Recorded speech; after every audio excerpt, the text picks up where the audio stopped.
আসসালামু আলাইকুম রহমতুল্লাহি ওবরাকাতুহু। প্রিয় বন্ধুগণ, আমরা বিগত কিছুদিন যাবৎ আমাদের দেশের সেনাপ্রধান জনাব ওয়াকারুজ্জামান সাহেবকে নিয়ে অনেক আলোচনা সমালোচনা চলছে। কারো কাছে তিনি সমালোচিত, কারো কাছে তিনি প্রশংসিত। তবে যাই হোক না কেন, প্রত্যেকটা মানুষের মাঝেই কিছু ভালো দিক থাকে, কিছু খারাপ দিক থাকে। তা আজকে ওনার একটা ভালো দিক নিয়ে আমরা আলোচনা করতে যাচ্ছি। সেটা হচ্ছে, আমরা ইতিমধ্যে সোশ্যাল মিডিয়ায় একটা জিনিস দেখতে পেয়েছি যে উনি বঙ্গভবনে নামাজের ইমামতি করছেন, আর ওনার পিছনে রাষ্ট্রপতি এবং দেশের অন্যান্য নেতৃস্থানীয় ব্যক্তিবর্গ তারা নামাজ পড়ছেন। সেনাপ্রধানের ইমামতিতে তারা নামাজ পড়ছেন। আলহামদুলিল্লাহ। এই বিষয়টা দেখে আমাদের দেশে কিন্তু দুইটা ভাগে বিভক্ত হয়ে গিয়েছে।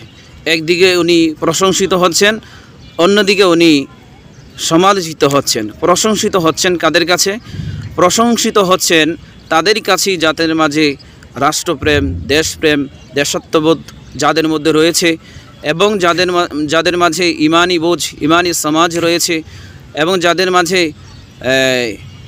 মানবতাবোধ রয়েছে, তাদের কাছে উনি প্রশংসা কুড়াচ্ছেন। তাদের অনেক প্রশংসা তিনি পেয়ে যাচ্ছেন এটার মাধ্যমে, যে আমাদের দেশের এমন এক সেনাপ্রধান উনি ইমামতি করছেন, ওনার পিছনে রাষ্ট্রপতি সহ অন্যান্যরা নামাজ পড়ছেন। এটা বেশ মানুষের কাছে অনেক ভালো লেগেছে এবং অনেকে অনেক প্রশংসা করছেন, অনেকে পোস্ট করছেন। তো আমার কাছে ব্যক্তিগতভাবেও বিষয়টা অনেক ভালো লেগেছে, সুন্দর লেগেছে।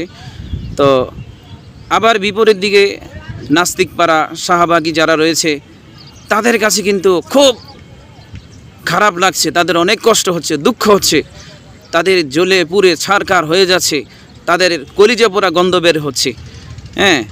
এবং বিশেষ করে গত ফ্যাসিস্ট সরকারেরও অনেকের এটা অনেক দুঃখ লাগছে যে সেনাপ্রধান কীভাবে ইমামতি করছেন। উনি কি জঙ্গি হয়ে গেলেন? উনি কি জঙ্গি রাষ্ট্র বানাতে যাচ্ছেন? আমাদের দেশেতেও ফ্যাসিস্টদের কাছে, শাহবাগীদের কাছে নামাজ পড়া, তারপরে দেশের কথা বলা, জাতির কথা বলা, ধর্মের কথা বলা, কোরআন হাদিসের কথা বলা, টুপি পাঞ্জাবি সুন্নতি লেবাস ধারণ করা, এগুলো মানেই হচ্ছে তাদের কাছে জঙ্গিবাদী।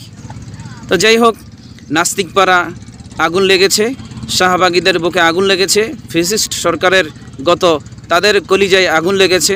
তো তাদের কলিজায় আগুন লাগুক, তাদের কলিজায় আগুন লেগে জ্বলে পুড়ে ছারখার হয়ে যাক তারা, এতে কোনো আমাদের আসে যায় না। বাকি আমাদের সেনাপ্রধান যে ওনার ইমামতিতে নামাজ পড়েছেন, এটা আমাদের খুব ভালো লেগেছে। এর জন্য আমরা সর্বশেষ যে বিষয়টা বলবো সেটা হচ্ছে, ওনার জন্য আমরা দোয়া করি। ওনাকে নিয়ে যতটুকু আলোচনা সমালোচনা হয়েছে, আল্লাহ তাআলার কাছে দোয়া এটাই রাখি যে আল্লাহ রাব্বুল আলামিন ওনার সমস্ত ভুল ত্রুটিগুলো, অন্যায় অপরাধগুলো ক্ষমা করে দিয়ে ওনাকে সঠিক বুঝ দান করে দেশ ও জাতির জন্য অবিস্মরণীয় যেন উনি কাজ করতে পারেন, কিছু করে যেতে পারেন জাতির জন্য, দেশের জন্য। এমন বুঝ, এমন শক্তি যেন আল্লাহ তাআলা ওনাকে দেন, এবং ওনার সমস্ত ভালো কাজগুলো, নেক আমলগুলো আল্লাহ তাআলা কবুল করেন, এবং আল্লাহ রাব্বুল আলামিন ওনাকে নেক হায়াত দান করেন। সুস্বাস্থ্য কামনা করি। তো এই বলে বিদায় নিচ্ছি। আমাদের চ্যানেলটি ভালো লাগলে সাবস্ক্রাইব করবেন এবং শেয়ার করবেন। ভালো থাকবেন সবাই। আসসালামু আলাইকুম।